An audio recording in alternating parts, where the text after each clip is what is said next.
इन लोगों को विश्वास हुआ है। लेकिन सवाल यह है कि हम क्यों बदलाव चाहते हैं।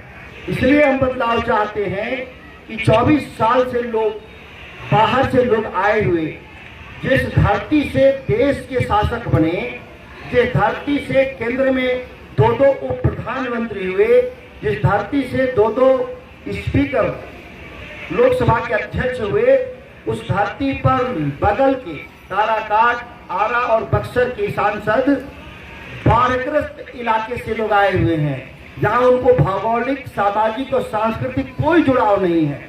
यहाँ अगर सूखा पड़ा हुआ है, उधर बाढ़ आया हुआ है। ये जितने हैं सब सांसद वो बाढ़ का दौरा करते हैं। यहाँ सूखा से परेशान, उधर बाढ़ का दौरा करते हैं। और इस इलाके के हक की जो लड़ाई है, जो सम्मान की लड़ाई है, ना कभी सड़क पर उन लोगों ने बोला, ना ही लोकसभा के भीतर बोलने का काम किया। हम और अजीत भाई विधायक हैं, दोनों साथ ही हम लोगों को बैठने का व्यवस्था अध्यक्ष के द्वारा किया गया। हम जन सरोकार से संबंधित किसानों के सवाल हो, मजदूरों के सवाल हो, छात्रों नौजवानों के सवाल हो, हम लोग मजबूती से उठाने के लिए पूरे राज्य में जाने जाते हैं। परिस्थितियां बिगड़ी जब हम बिहार के किसानों के जो हक में फैसला लेने की बारी आई, मंत्री हमको बनाया गया था जिस विभाग का, जिसकी जिम्मेदारी कंधे पर 80% बिहार की आबादी का, जो हम केवल भरण पोषण ही नहीं, हम उनके जीविकोपार्जन ही नहीं, हम उनके आमदनी की भी गारंटी देते हैं। उस विभाग के भीतर जब हम फैसला लेना चाहते थे, तो इस राज्य के मुख्यमंत्री, इस देश में अगर कोई मुख्यमंत्री सबसे बड़ा अडानी और अंबानी का कोई एजेंट है तो नरेंद्र मोदी से बड़ा नीतीश कुमार, क्योंकि जो कानून किसानों के खिलाफ भारतीय जनता पार्टी 2020 में लाई थी, 3 कृषि कानून, जिसका विरोध देश के किसान संगठनों ने किया, वो कानून बिहार में 2006 में आया था। और याद करिए कि 2006 के बाद हमारे किसानों की आमदनी, हमारे गरीबों की आमदनी घटती गई और इस राज्य से पलायन बढ़ता गया। आज हालत है कि बिहार में 48% मतदान इसलिए हुआ कि बिहार में जब रहेगा तब वोट करेगा, और जब बगल के राज्य में 80% मतदान हो तो यहाँ 48% का मतलब जाहिर है कि बड़ी आबादी इस राज्य से बाहर चली गई। उस रोज के जीवन को संघर्ष के साथ वो जीते हैं। जहाँ बच्चे गए हैं, आप लोग जो गार्जियन है नहीं देखते हैं उनको, क्योंकि आप इतने दूर गए हैं कि आप कभी गए नहीं देखने कि वो कैसे वो जीवन जीते हैं। मैं इस देश का कोई कोना नहीं है जहाँ मैं नहीं गया हूँ। उन बस्तियों में, कामगारों की बस्तियों में, कि किस कठिन परिस्थितियों में जो यहाँ किसान का बेटा है वहाँ वो मजदूरी कर रहा है। ये हालत इस देश, इस राज्य के भीतर अगर किसी ने बनाया तो उसका नाम नीतीश कुमार है। और ये नीतीश कुमार केवल किसानों को ही नहीं ठगा, इस राज्य के छात्रों को ठगा। आपके बच्चे इंटर पास करने के बाद उसकी गारंटी नहीं है ग्रेजुएशन करने का, और जो लड़का ग्रेजुएट नहीं होगा उसको सरकार की नौकरी कैसे मिलेगी, शिक्षक का हो या उससे बड़ी नौकरी। ग्रेजुएट होना बहुत जरूरी है, वो व्यवस्था ही नहीं। बिहार में 3 साल की डिग्री नीतीश जी के राज में 5 साल में भी मिल जाए तो अहोभाग्य, मिलता नहीं।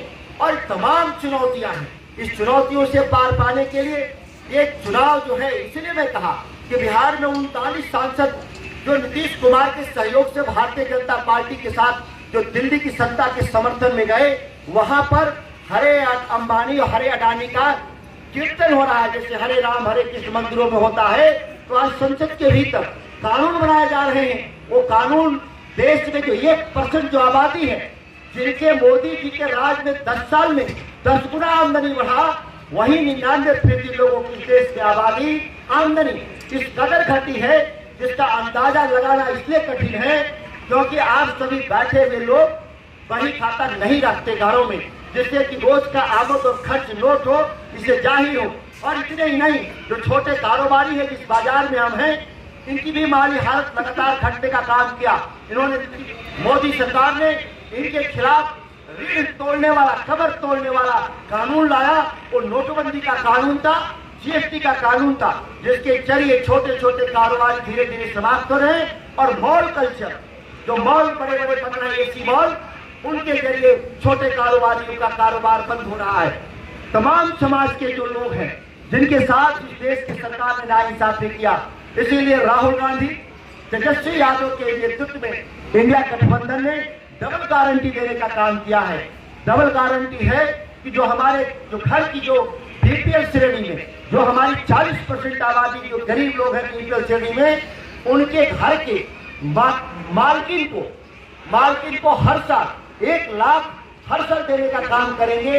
रक्षाबंधन के दिन घर खर्च चलाने के लिए मोदी जैसा नहीं, जिन्होंने सिलेंडर तो दिया लेकिन उसका कटौती किया सब्सिडी से, वैसा काम नहीं करेंगे। हम उनको अनुदान देंगे हमेशा के लिए। और इससे मोदी जी की बेचैनी बढ़ी है, जिसकी चर्चा अजीत भाई कर रहे थे कि मंगलसूत्र निकाल देंगे इंडिया गठबंधन वाले। नहीं, हमको किसी का मंगलसूत्र नहीं निकालना। हमारे देश के अडानी अंबानी का जो घर में पैसा गया था मेरा 15 लाख करोड़ रुपया जिन्होंने माफ किया, वो हमारे पैसे थे, किसानों के पैसे थे, गरीबों के पैसे थे।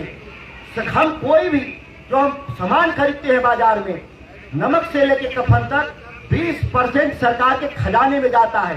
ये धन्ना सेठ जो सामान बेचते हैं हमको बाजार में, उसमें 20 रुपया मेरा टैक्स है, उसको जाके सरकार के खजाने में डालते हैं। वैसे ही जैसे कोई बस मालिक बस दे जाता है और कंडक्टर उससे पैसा वसूल करके मालिक को देता है। ये जो कंडक्टर है वो कलेक्टर है, बेसिकली टैक्स कलेक्टर। और ये प्रचार किया है मोदी जी कि धन्ना सेठ के ही बल से देश चल रहा है। नहीं, इस देश के आम आदमी के पैसे से 97 रुपए, 100 रुपए में 97 रुपए हमारे पैसे से सरकार चलती, 3 रुपया धन्ना से।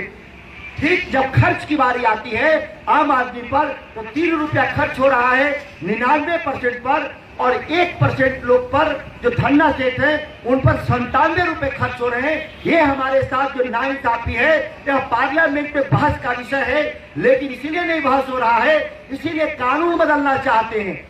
ऐसा नहीं है कानून बदलेंगे तभी बात बिगड़ेगी, बिगड़ चुकी है बात। आप तो चाहते हैं कि वोट ही नहीं हो इस देश में, और वोट हो तो पाकिस्तान जैसा सरकार भारत में बनाना चाहते हैं, जहां लोग वोट दिए थे इमरान खान को, जेल चले गए। जिनको जेल में होना चाहिए था शाहबाज खान को, वह प्रधानमंत्री हैं। और सरकार कौन चलाता है? जो सेना का जनरल है वो सरकार वहां चला रहा है। भारत में भी उसी तरह का लोकतंत्र स्थापित करने का जो नरेंद्र मोदी का षड्यंत्र है, जिसको आपको समझने की जरूरत है कि जो अधिकार हमको अम्बेडकर साहब के नेतृत्व में 75 साल पहले मिला था, वो संकट में है। और आपके जब अधिकार खत्म होंगे तो इस देश में खुशी होगा। 1% लोग जिनका राज पहले से भी है वो स्थापित कर लेंगे और आप हाशिए पर समाज चले जाएंगे। एक बड़े वर्ग संघर्ष की जरूरत न आन पड़े, या लोकतंत्र में 5 साल में जो ताकत है उस वोट की ताकत का, बटन की ताकत का जरूर इस्तेमाल करेंगे, तब जाकर के इस देश में लोकशाही वास्तविक रूप से खड़ा होगा। और जब लोकशाही वास्तविक रूप से खड़ा होगा तो आपके नौजवानों का भी हल होगा। हम बिहार में सत्ता में थे, तेजस्वी के नेतृत्व में 5 लाख पक्की सरकारी जो नौकरी दिए, देश में हलचल हुआ। एक युवा नौजवान 5 लाख एक राज्य में नौकरी 17 महीने में दे सकता है। तब इन लोगों ने, नरेंद्र मोदी ने नीतीश कुमार के साथ समझौता करके सरकार पलटा, इसीलिए कि लोकसभा के चुनाव में लोग कहेंगे आपने क्यों नौकरी नहीं दिया। और उन्होंने जुमला दिया भी था, हम देंगे, दिया नहीं, ये उन्होंने बेईमानी किया। 13 रुपए का बहुत अच्छा व्याख्या किए। मैं एक बात उस लाइन में जोड़ना चाहता हूँ। 13 रुपए दिए मोदी जी, लेकिन 350 वाला गैस सिलेंडर का भी दाम 1200 लिए, वो 850 रुपया पॉकेट से निकाले। उसकी चर्चा होनी चाहिए कि 13 रुपया के बदले आपने 850 रुपये महीने गैस सिलेंडर पर लूट किया, पॉकेटमारी किया, ठगी किया। प्रधानमंत्री जी, इस बात को आप सभी जानते हैं। हम इंडिया गठबंधन के लोग गैस सिलेंडर का दाम घटा करके 500 करने का काम करेंगे, 1200 से 500 कर देंगे, यह हम लोगों ने निर्णय लिया है। और 1 करोड़ पक्की नौकरी देने का हम लोग वचन दिए हैं। किसानों के लिए भी मिनिमम सपोर्ट, न्यूनतम समर्थन मूल्य की गारंटी देंगे। गारंटी शब्द जो इस्तेमाल है वो केवल हम घोषणा नहीं, गारंटी देंगे कि कोई भी फसल आप बेचना चाहें, दूध, फल, सब्जी, अनाज, कोई भी फसल, उसको मंडी में जाकर के बेचेंगे। और उसका हमको अगर कोई सस्ता खरीदा तो उसको दंडित करेंगे, और घाटे का पैसा किसानों के अकाउंट में हम देने का काम करेंगे। तब जाकर के हमारी आमदनी 2 गुना होगा। और हर खेत तक पहुंचाने का जो पानी का जो संकल्प मोदी जी ने झूठा वादा किया था, उसको जमीनी हकीकत में बदलने का काम करेंगे। नहरों का पुनर्निर्माण करेंगे, हर खेत तक बिजली पहुंचे जिससे आप बोरिंग चला सकेंगे। तब जाकर के इस बड़ी आबादी जो भूख से, दुनिया में हम भूख से मौत तो नहीं, लेकिन हम आधे पेट पर देश की 40% जनता जिंदा है, जिसको भरपेट भोजन की गारंटी हम नहीं दे पा रहे हैं। 5 किलो गारंटी से तो हमको नहीं लगता है कि बैठा हुआ कोई आदमी महीने भर में 5 किलो तो उसका खर्च चलता होगा। कम से कम 15 किलो, बाकी तो उसका उत्पादन बढ़ाना होगा। अनाज का उत्पादन नहीं बढ़ेगा, दूध का उत्पादन नहीं बढ़ेगा, सब्जी का उत्पादन नहीं बढ़ेंगे तो कुपोषण बढ़ेगा। देश की आबादी बढ़ रही है, घटती आबादी, बढ़ती आबादी, घटती जोर, आबादी बढ़ रहा है और खेती के रकबा घट रहे हैं। तो इसका उपाय क्या है कि हम उत्पादन बढ़ाएं, प्रति हेक्टेयर उत्पादन बढ़ाएं। इसके लिए भारी निवेश की आवश्यकता होगी, लेकिन इस देश में रेवड़ी बांटने वाले प्रधानमंत्री जी इस देश के लोगों को ठगने का काम, किसानों को, गरीबों को, कामगारों को, सभी लोगों को ठगने का जो काम किया, उसका सही जवाब आप अपने मतदान का इस्तेमाल करेंगे और महागठबंधन के पक्ष में मतदान करेंगे। एक बटन दबाने से लोकसभा भी चुनाव जीतेंगे, नरेंद्र मोदी की सरकार चली जाएगी, नीतीश कुमार की भी सरकार चली जाएगी। वैसे भी वो बीमार हो गए हैं, उनको अब भाषण में इस देश में 543 लोकसभा मोदी जी के लिए 4000 वो जिता रहे हैं। अब ये बाकी कहां से लाएंगे हम लोग को समझ में नहीं आ रहा। आखिर इस तरह का काम नीतीश कुमार जी क्यों कर रहे हैं? इसीलिए कर रहे हैं क्या वो रिटायरमेंट एज में है, 75 साल क्या है हिंदू धर्म में लिखा है, वानप्रस्थ, चौथापन में वानप्रस्थ होता है। अब ये 5 साल के लिए मोदी जी और नीतीश जी 75 हुए, अब ये फिर 5 साल मांग रहे हैं। जिस राज्य में, जिस देश में मोक्ष उगने से पहले रिटायर हो रहे हैं बच्चे बिना पेंशन के, उस देश में 75 साल वाले 5 साल के लिए मांग रहे हैं। जब आप 5 साल चला सकते हैं तो बच्चे क्यों नहीं नौकरी कर सकते हैं? तो ये हमारी विषमता है, जो सोच की विषमता है, या मीडिया चैनलों के जरिए हमारे सारे बहस को समाप्त कर दिया गया है। लेकिन मुझे पूरी उम्मीद है कि हम जनबल के भरोसे इस देश में भाजपा द्वारा स्थापित धन बल को हम हराने में कामयाब होंगे। हम इन्हीं चंद शब्दों के साथ वाणी का विराम देते हैं।